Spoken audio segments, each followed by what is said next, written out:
Ouais l'équipe, salut à tous, j'espère que vous allez bien en ce dimanche. Il y a un peu d'éclaircie, un peu de soleil, ça change de cette semaine de pluie intense. Bref les amis, en ce jour de repos, j'en profite pour vous faire un petit snap sur ce qui s'est passé cette semaine concernant les trophées des 50 ans du Paris Saint-Germain. J'en avais un petit peu parlé, surtout concernant le 11 de légende qui avait été dévoilé. Mais je n'avais pas donné mon avis les amis sur ce titre de meilleur entraîneur des 50 ans attribué à Ancelotti. Alors Ancelotti les amis a été on va dire le premier grand entraîneur sous l'ère QSI. Ancelotti qui a gagné un trophée avec le Paris Saint-Germain, c'est celui de champion de France en 2013. Donc le troisième titre de champion de France de l'histoire du Paris Saint-Germain. Mais de là les amis à en faire. Donc les amis, comme je vous le disais, Ancelotti c'est un seul trophée avec le Paris Saint-Germain. Donc de là à en faire le meilleur entraîneur des 50 ans. Je ne sais pas qui a voté. Mais non les gars, alors oui, le Paris Saint-Germain a connu énormément d'entraîneurs durant ces 50 ans. Il y a eu Gérard Rouillet, il y a eu Paul Le Guen, il y a eu Bergerou, il y a eu Arthur Georges, il y a eu Coach Vaïd, il y a eu Guy Lacombe, il y a eu Antoine Camboiré, il y a eu Unai Emery. Pour ne citer que les amis, il y en a eu beaucoup d'autres.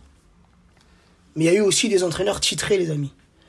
Luis Fernandez les amis. 5 trophées avec le Paris Saint-Germain, dont le trophée pour le moment le plus important au club. Celui de 96. Le trophée de la coupe des vainqueurs de coupe. C'est le seul entraîneur avec le Paris Saint-Germain qui a remporté un trophée européen, les amis. Luis Fernandez, les amis, pur ADN parisienne. Il a passé 8 ans au Paris Saint-Germain en tant que joueur. Plus de 250 matchs joués, pas loin de 40 buts marqués sous les couleurs parisiennes. Ensuite, entraîneur du Paris Saint-Germain de 94 à 96, il remportera, comme je l'ai dit, ce seul trophée européen qu'on a dans notre palmarès. Ensuite, il est revenu entraîner le Paris Saint-Germain saison 2000 à 2003. Si je dis pas de conneries, il est resté 3 ans par la suite. Bref, Luis Fernandez, les amis, rien que pour son amour pour le Paris Saint-Germain, et on le sait, Luis, c'est un amoureux, un passionné du Paris Saint-Germain. Rien que pour ce trophée européen, je l'aurais élu meilleur entraîneur des 50 ans du club, les amis. Donc les amis, Luis Fernandez, sans hésitation, je l'aurais mis premier. Second, j'aurais mis Laurent Blanc, qui est second dans le classement, juste derrière Ancelotti. Laurent Blanc, c'est amplement mérité cette deuxième place, les amis.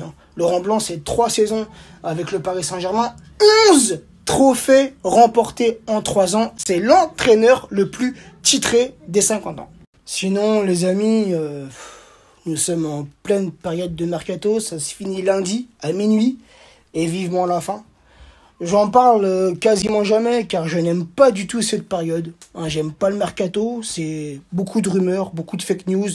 Lui viendra, lui ne viendra pas, lui partira, lui ne partira pas. Bref, tout le monde croit savoir des choses et en fin de compte, personne ne sait rien, les amis. C'est pour ça que moi, j'en parle jamais. Mais là, il y a quelques rumeurs qui envoient Moïse Kean, le jeune attaquant d'Everton formé à la Juve, qui l'envoie en prêt au Paris Saint-Germain. Et moi, sincèrement, les amis, alors Moïse Kean, je peux vous dire que je connais le mec. Je l'ai vu, bien évidemment, évoluer à la Juve, mais aussi à Everton, car je regarde beaucoup la Première Ligue.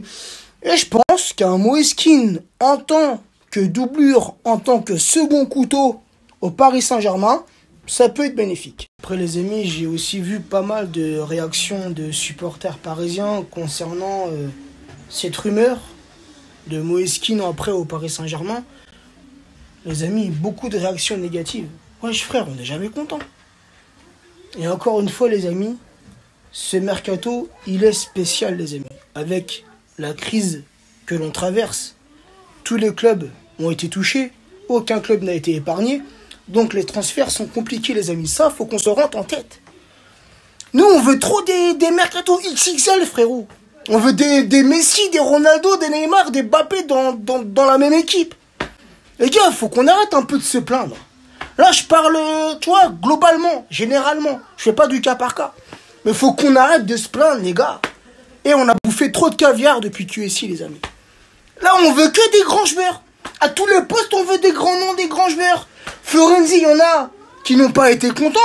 Et pour Florenzi, les amis, ça a été exactement la même chose. Il n'y a pas échappé. Dès qu'on a su que Florenzi allait s'engager avec le Paris Saint-Germain, que des critiques à tout va, et notamment sur Twitter. Twitter, les amis, moi qui passe pas mal de temps sur Twitter, je crois que c'est le pire des réseaux. Et sur Twitter, t'as des mecs qui pensent tout savoir, qui pensent connaître tous les joueurs. Mais Florenzi, pour le moment, même s'il n'a joué que très peu de temps avec le Paris Saint-Germain, en très peu de matchs, il a largement fait oublier l'escroc belge qui était à son poste. Mais rappelez-vous, pour Paredes, c'était exactement la même chose. Dans les débuts de Paredes, quand Paredes s'est engagé avec le Paris Saint-Germain, que des critiques. Ouais, ce joueur, on l'a acheté trop cher, il sert à rien, bref. Et aujourd'hui, j'en suis sûr que la grande majeure partie des supporters parisiens veulent voir Paredes titulaire. Donc les amis, je vous parlais de Leandro Paredes qui a eu des débuts difficiles, compliqués avec le Paris Saint-Germain. Un joueur qui a beaucoup été critiqué. Mais au jour d'aujourd'hui, et j'en suis sûr qu'une grande majorité des supporters parisiens aimeraient voir Paredes titulaire. Mais nous les amis, on aime juger les joueurs trop vite. On est incroyable, sincèrement. Et beaucoup d'anciens joueurs l'ont dit. Les supporters parisiens sont trop exigeants, sont trop durs. Nous ne sommes pas assez patients, les amis. Et surtout, depuis l'arrivée du Qatar, les amis, c'est incroyable. À chaque mercato, on veut bouffer du caviar. On veut que des grands noms. Même pendant les mercatos hivernales, j'ai envie de te dire, où il n'y a pas trop de mouvement, même là, on veut du XXL. Les amis,